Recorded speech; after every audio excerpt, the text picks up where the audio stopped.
Počúvate podcast Slovenskej poľnohospodárskej univerzity v Nitre Poď na zelenú. Pri mikrofóne je Mária Pietová a v našom štúdiu vítam pani rektorku Klaudiu Halásovú. Dobrý deň, vitajte. Dobrý deň, pozdravujem.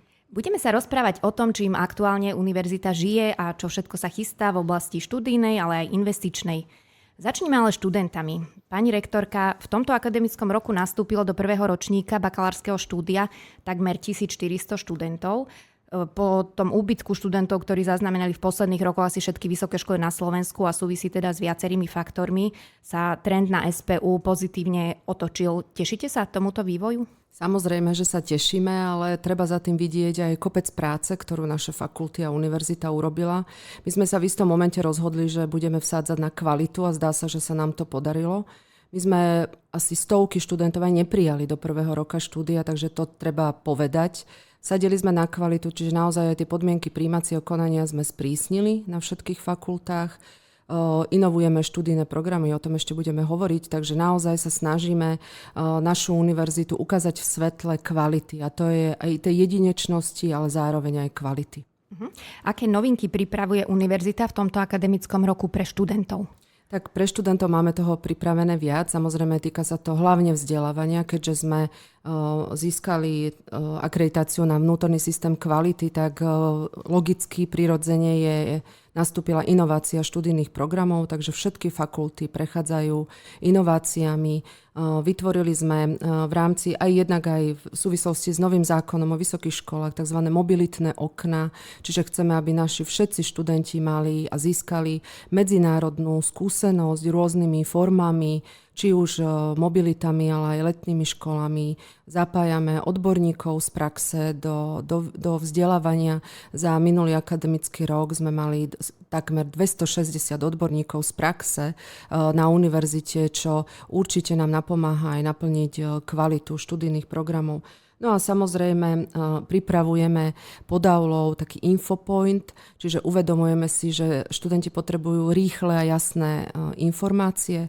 Bude to miesto pre študentov, kde im chceme poskytnúť akúkoľvek informáciu, ktorá sa bude týkať mobilít, ale aj vzdelávania, voľnočasových aktivít, aby naozaj na jednom mieste získali všetko to, čo potrebujú, aby zvládli jednak pobyt na univerzite, ale aj celé štúdium. Dá sa aj povedať, kedy zhruba by to mohlo byť otvorené? Začiatkom letného semestra to chceme spustiť. V oblasti vzdelávania, ako ste už aj spomínali, neustále teda prebieha proces zvyšovania kvality. Niektoré študijné programy sa zrušili a vznikajú nové. Časť z nich budú tvoriť spoločné študijné programy s Technickou univerzitou vo Zvolene v rámci spoločného konzorcia Agroforestry. Môžete priblížiť teda, ako prebieha inovácia študijných programov a aké nové študijné programy sa pripravujú? Tak treba povedať, že sme jedno zo 4 takýchto konzorcií na Slovensku, čomu sa veľmi tešíme. S Technickou univerzitou vo Zvolení a s pánom rektorom sme logicky nastavili študijné programy tak, aby zachytili náš sektor, náš pôdohospodársky sektor. Všetci rozprávame o klimatickej zmene, o kvalite, o krajine, o rôznych formách teda prístupov, či už poľnohospodárskej alebo lesnej krajine, tak z toho logicky nám vyplynuli aj študijné programy, ktoré už máme hotové. Počas decembra sa už dokončujú a budeme ich zapisovať do registra študijných programov, čiže od budúceho akademického roka ich spúšťame do prijímacieho konania. V prvom rade chcem teda podotknúť, že robíme so spoločnosťou alebo so združením Agrion, sú predajcovia poľnohospodárskej techniky a lesnej techniky, študijný program Mechatronik. Ten je už hotový. Nadväzujeme na odbory stredoškolské, čiže logicky vytvárame takú jednu vetvu v tejto oblasti. K tomu pripravujeme aj také inovatívne laboratórium poľnohospodárskej a lesnej techniky. Je to profesijný bakalársky študijný program, takže naozaj aj mladí ľudia, ktorí sa rozhodnú ísť priamo do praxe, tak majú tu možnosť. Vytvorili sme 2 inžinierské študijné programy. Jeden je agrolesníctvo, reagujeme aj na medzinárodné prostredie. Naozaj po takejto téme je veľký dopyt aj zo zahraničných univerzít, s ktorými spolupracujeme. No a presné poľnohospodárstvo a lesníctvo je to nevyhnutný študijný program práve v témach zelenej digitalizácie, keď to tak nazveme, a transformácie ekonomiky a zároveň aj agrosektora. No a potom máme 3 doktorandské študijné programy, ktoré sa venujú teda hlavne hlavne manažmentu a ochrany zverí, ochrany manažmentu krajiny, ale aj inkluzívny dizajn exteriéru a interiéru, kde sme veľmi silné univerzity práve v takomto kreatívnom priemysle a logicky môžeme zapojiť aj naše kreatívne centrum do tohto doktoránskeho študijného programu. Ako bude prebiehať vlastne to štúdium spoločných študijných programov v praxi? Teda časť štúdia absolvujú tu študenti a čas vo zvolení, alebo ako to bude prebiehať? Áno, presne tak. Vždy, keď tvoríme spoločné študijné programy, tak jedna je vždy domovská univerzita a druhá je partnerská, čiže aj tieto študijné programy máme takto rozdelené. Študijný plán určuje ten spôsob štúdia. Každý študijný plán vždy niektorý začína vo zvolení, niektoré začínajú u nás v Nitre, niektoré sa striedajú po roku, niektorí sa striedajú po semestri. V rámci konzorcia univerzít samozrejme my prepájame aj infraštruktúru a to sa týka aj internátov a informačných systémov. Máme možno tú výhodu, že obidve univerzity máme rovnaký informačný systém, takže s ľahkosťou naši študenti môže prebiehať tá akademická mobilita medzi našimi univerzitami. SPU kladie veľký dôraz na uplatnenie svojich študentov a absolventov v praxi. Akým spôsobom sa môžu prepojiť študenti s firmami už počas štúdia a ako im v tom SPU vie pomôcť? Počas roka vytvárame rôzne aktivity so spoločnosťami a firmami. V poslednom období veľmi úspešné kariérne dni. Vytvorili sme pracovný portál pre študentov, kde im už počas štúdia hľadáme zamestnanie, také, ktoré by ich naozaj zaujímalo. Máme tam ponuku, ale aj brigád. Veľmi sme sa zamerali na, môžem tak povedať, že prekopanie praxe a zapojenie študentov do praxe. Máme hotové, dá sa povedať, 2 fakulty na komplet, postupne doplňame všetky ostatné. Aj nový zákon o vysokých školách, ktorý už máme teda v nejakom platnom znení, hovorí práve o praktickom vyučovaní a záverečných stážach, ktoré sa týkajú takisto pôsobenia našich študentov v praxi. Čiže je to nová agenda, ktorej sa chceme venovať ešte intenzívnejšie. Nehovorím, že sa jej nevenujeme, ale vidíme, že naozaj študenti pri tom, keď sa rozhodujú, do akej oblasti chcú ísť naozaj pracovať, potrebujú taký mentoring. A to bude aj to centrum Podavlov, kde sa budeme venovať aj zapojeniu teda študentov do praxe. Chceme im vybrať dobré, kvalitné firmy. Máme množstvo našich absolventov, ktorí sú úspešní v praxi a dosiahli toho naozaj veľa. Chceme, aby naši študenti videli tieto pozitívne príklady a tomu sa venujeme v tomto období. Fakulty si organizujú aj svoje kariérne dni, tiež, kde si pozývajú vlastne firmy, tak možno aj takýmto spôsobom sa vlastne vedia študenti spojiť priamo teda so zamestnávateľmi a vytvoriť si nejaké kontakty. Áno, určite áno. A teda tie posledné dni ukázali, že to robíme naozaj dobre, lebo nám sa zvyšuje ten počet firiem, ktorí majú záujem prísť sa odprezentovať na univerzitu. Aj tie firmy pochopili, že treba oveľa viac komunikovať s univerzitami na to, aby si vybrali kvalitných absolventov. Nestačí to prísť len po promóciách, že máme absolventa a poď pracovať. S mladými ľuďmi treba robiť naozaj systematicky a ukázať im ten smer už počas štúdia. SPUčka je mimoriadne aktívna v oblasti projektov a investícií. Momentálne sa realizujú v rámci konzorcia Agroforestry 3 veľké investičné akcie. Sú nimi rekonštrukcia Centra univerzitného športu, výstavba inovatívneho laboratória poľnohospodárskej a lesnej techniky, ako aj biodom. A ešte môžem možno spomenúť mimo tohto konzorcia zaujímavý projekt, ktorý sa realizuje aj revitalizácia experimentálneho centra výkrmnosti a vyťaženosti. Môžete trošku priblížiť, že čo všetko tieto projekty prinesú? Áno, určite áno. Ja sa možno aj ospravedlňujem. Máme taký rozkopaný areál momentálne, že naozaj tých investičných akcií je veľa. Sme čerpali a podarilo sa nám získať množstvo finančných prostriedkov. Chceme teda podporiť nielen pre študentov, ale aj pre našich zamestnancov takú podporu športu a naozaj univerzitné, teda naše Centrum univerzitného športu bude naozaj veľmi pekné, už teraz je viac menej už skoro hotové, dokončujú sa posledné práce, čiže od akýkoľvek športov až po regeneráciu, máme tam bazén antikorový, takže naozaj kto má záujem športovať a venovať sa rôznym takýmto aktivitám, tak toho tam bude veľmi veľa. Chceme to samozrejme previazať aj s výživou ľudí, keďže robíme poradenstvo v rámci našej fakulty na také zdravé stravovanie, čiže ten šport život a výživa bude takým pekným celkom, ktorý ako univerzita zastrešujeme. Prvé aktivity robíme už so športovcami, s rôznymi extraligovými klubmi, ktoré pôsobia na území Nitry. Takže tešíme sa tomu, bude to naozaj dôstojný stánok pre šport. Inovatívne laboratórium poľnohospodárskej techniky, už som o ňom hovorila, logicky nám nadväzuje na študijný program mechatronika. Treba si to predstaviť tak, že to bude veľká hala, kde nám práve Združenie Agrion navezie tú najmodernejšiu techniku pre študentov, aby počas štúdia už mali možnosť teda si overiť tie svoje vedomosti aj v praxi. Vieme, že tieto stroje už sú také viac informatiky ako manuálneho šoférovania, by som to povedala, takže bude to veľmi dôležité na to, aby sme takýchto absolventov, kvalitných absolventov poľnohospodárskej a lesnej technike vychovali.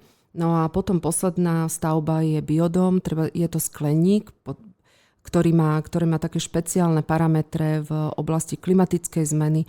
Takže akékoľvek vedy, ktoré robíme nielen tu v rámci výskumného centra Agrobiotek, našej fenotypovej linke, sa logicky previažú aj s biodomom, ktorý je v našom areáli. Je to obrovská veľká stavba, ktorá má špeciálne vlastnosti práve pre výskum, ale aj praktické veci pre klimatickú zmenu. Na čo bude v praxi slúžiť experimentálne centrum výkrmnosti a vyťaženosti? Áno, takže doplníme segment k nášmu potravinovému inkubátoru, ktorý sa venuje rastlinným produktom. Toto bude výskumné centrum, ale aj praktické centrum pre študentov, ktoré sa bude práve venovať živočíšnym produktom. Čiže dá sa povedať, že na jednom dvore našej univerzity budeme mať takú celú slučku agrosektora, tak, ako bol náš areál niekedy plánovaný aj architektom Dedečkom, aby sme mali v jednom areáli a na jednej univerzite ucelený komplex všetkého, čo agrosektor požaduje. Na študentskom domove Mladosť boli zavedené turnikety, vlastne od tohto akademického roka sú už spustené, cez ktoré sa dá prejsť teda len na študentskú alebo zamestnaneckú kartu. Prečo univerzita pristúpila k tomuto opatreniu a bude sa takéto niečo zavádzať aj na ostatných internátoch? Prípadne zvažujú sa nejaké kamery? Univerzita sa snaží vytvoriť bezpečné prostredie v prvom rade pre našich študentov a zamestnancov.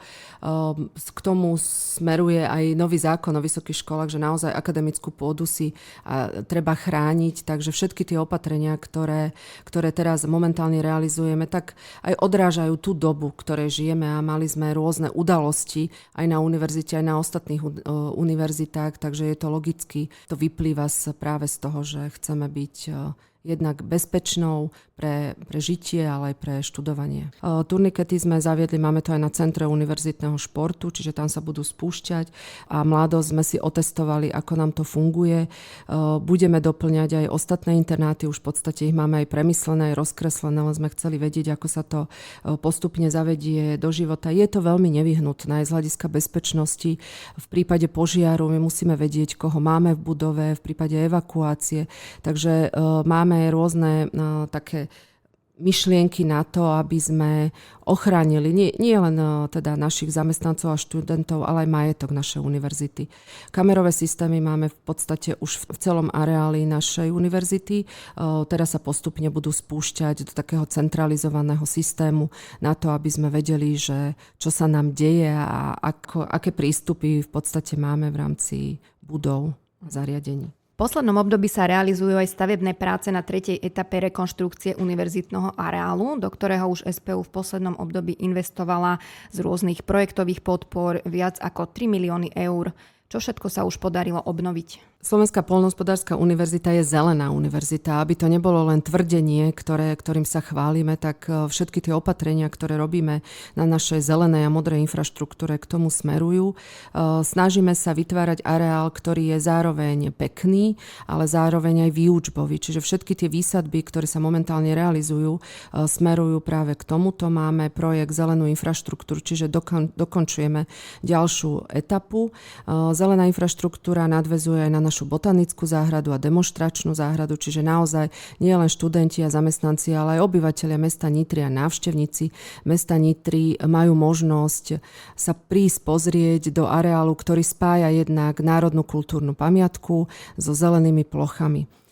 Máme momentálne aj výruby, treba to povedať, čiže venujeme sa aj invázným rastlinám, ktoré máme v areáli, čiže je to taká ruka v ruke v tom všetkom, čo chceme a v čom chceme pôsobiť. Slovenská poľnohospodárska univerzita má ako jediná univerzita na Slovensku vlastnú značku potravinových produktov, ktoré sa vyrábajú v potravinovom inkubátore. Ten je súčasťou výskumného centra Agrobiotech, ktoré len nedávno oslavilo 10. výročie svojho vzniku. Kde môžu teda naši študenti, možno prváci ešte nevedia o tom, kde ich môžu vlastne ochutnať a pribudnú postupne nejaké ďalšie výrobky? Áno, tešíme sa tomu, že máme vlastnú radu vlastných produktov. Naozaj výskumné centrum spolu s potravinovým inkubátorom za posledné obdobie odvedlo veľmi veľa práce. Ja sa tomu veľmi teším.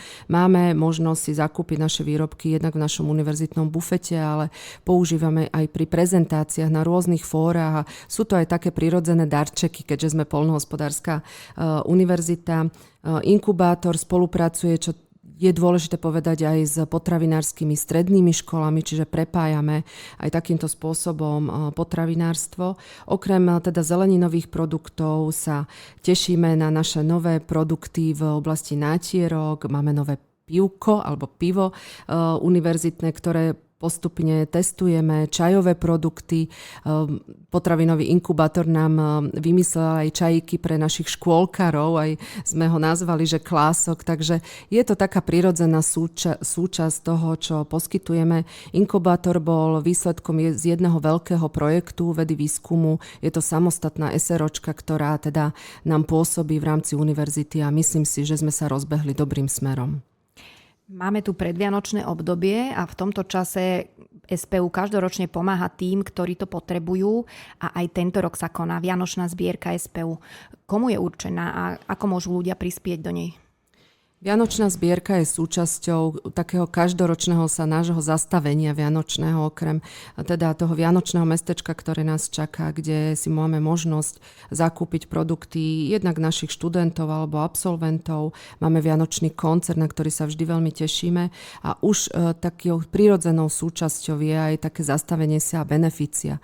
Tento rok sme sa rozhodli, že podporíme našich študentov, ktorí sa ocitli jednak v finančnej tiesni, ale aj zdravotnej tiesni, čiže tá kombinácia týchto faktorov im veľmi sťažuje dokončiť štúdium a preto sme sa rozhodli, že tento rok podporíme hlavne našich študentov, ale samozrejme naše fakulty celoročne robia rôzne aktivity pro bono, pre rôzne zariadenia, ale aj pre seniorov, takže určite v tom budeme pokračovať, ale ten tohtoročný vianočný čas chceme venovať našim študentom. K záveru roka na SPU neodmysliteľne patrí aj koncert Vianočný dar.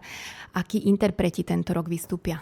Máme, myslím si, že zaujímavých interpretov. Poňali sme to takou kombináciou niečoho moderného, čiže ponúkneme alebo tešíme sa na Peter Beach projekt, Milan Veroni a cymbalová hudba spolu s našim folklórnym súborom Zobor, to už je taká tradícia, bez ktorej si nevieme ani vianočný koncert predstaviť a potom bude trošku jazzu, čiže každý si tam nájde niečo, čo potrebuje. Môžeme možno prezradiť našim poslucháčom podcastu, že budúci rok sa naša univerzita po prvýkrát zapojí aj do Majalesu, ktorý bude na agrokomplexe v Nitre 8. a 9. mája 2026. Ako vznikla táto myšlienka? Tak rozmýšľali sme, minulý rok sme mali taký prvý úspešný rok Majalesu tým, že sme sa venovali tradíciám, čiže postavili sme si máj, folklórny súbor nám zaspieval tie tradičné piesne, zároveň sme mali aktivity pre študentov, či už v podobe kvízu a proste sme sa stretli v tom peknom májovom dni. Rozmýšľali sme tento rok, ako to osviežiť, čiže budeme sa snažiť prepojiť práve tú tradíciu s modernou hudbou a nechajte sa prekvapiť, bude to veľmi zaujímavé. Dobre, to znie teda zaujímavo. A na záver ešte môžete povedať, aké máte ďalšie plány do budúcnosti s cieľom zatraktívniť SPU, či už z pohľadu kvality vzdelávania alebo aj investícií? Tak plánov máme veľa, aj na nich intenzívne pracujeme. Čo je dôležité povedať, naozaj chceme dokončiť inováciu všetkých študijných programov na našej univerzite. To je úplný základ, keď sa chceme posunúť k takej tej excelentnosti vo vzdelávaní, ale aj vo vede a výskume. Dokončujeme taký projekt spoločenskej zodpovednosti, lebo uvedomujeme si, že univerzita musí byť aj udržateľnou univerzitou, čiže podujali sme sa na taký projekt nášho ESG systému, čiže spoločenskej zodpovednosti v rôznych oblastiach, nie len teda environmentálnych, ale aj sociálnych a ekonomických. Máme nový zákon o vysokých školách, ktorý nám priniesol množstvo noviniek, ktoré chceme zapojiť do praxe. Sú tam mnohé pekné veci, na ktoré sa tešíme a budeme ich uplatňovať v našej práci. No a potrebujeme dokončiť projekt Agroforestry. Čaká nás ešte okrem investícií a vytvorenia študijných programov aj prepojenie knižničných systémov, stravovacích systémov, ubytovacích systémov.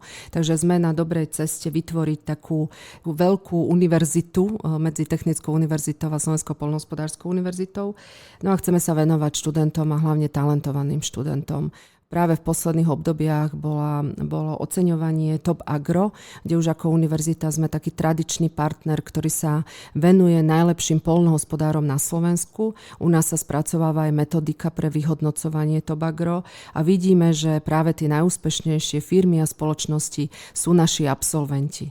Takže to prepojenie talentu s praxou bude asi najväčšou prioritou, ktorá nás v tom budúcom období čaká. Ďakujem veľmi pekne, pani rektorka, že ste boli hostkou nášho univerzitného podcastu. Ďakujem aj poslucháčom, že si nás vypočuli a teším sa opäť na budúce. Veľmi pekne ďakujem aj ja za pozvanie.